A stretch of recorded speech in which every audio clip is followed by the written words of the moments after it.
এই জায়গাটার নাম কি কোনামাল্লি? কোথায় যাবেন? আমি কলকাতা থেকে আসি, দিদার বাড়িতে যাব। কোথায় দিদের বাড়ির নাম কি? এই তুই খরচা দিবি কিনা? এই দাঁড়া, দেখছিস না একটা নতুন মেয়ে এসছে অচেনা জায়গায়, জায়গা চিনি না। হ্যাঁ হ্যাঁ, দিদের নামটা যেন কি বললেন? আমার দিদার নাম খুকি বর্মন। ও, খুকি দিদের বাড়িতে যাবেন, চিনি তো, আমার দোকান থেকে কত খরচা নেই। কোন রাস্তা দিয়ে যেতে হবে? এই তো সামনে।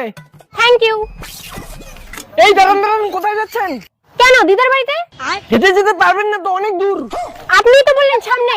হ্যাঁ হ্যাঁ সামনেই তো, কিন্তু আপনি যেতে পারবেন না, পাকা রাস্তাটা খুব গরম হয়েছে তো, আপনার মায়ের ফুসকা পড়ে যাবে। চলুন চলুন, আমি আপনাকে পৌঁছে দেই। না না, থাক থাক, লাগবে না, আমি যেতে পারবো। না না না, পারবেন না, ও শুনলাম ওইদিকে নাকি একটা বড় বাঘ বের হয়েছে। দাঁড়ান দাঁড়ান, আমি তোমাকে পৌঁছে দেই। এই তুই খরচা দিবি কিনা বলতো? এখন হবে না, পরে এসে যা। কেমন বোকা চোদা দোকানদার দে।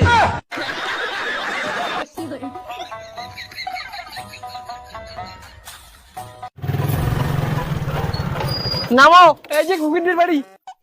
Thank you. শোনো না, বলছি তোমার নামটা কি? সুইটি। খুব সুন্দর নাম। বলছি আসো আমার দিদার বাড়িতে, এক গিলাস জল খেয়ে যাও। ইতনি খুশি।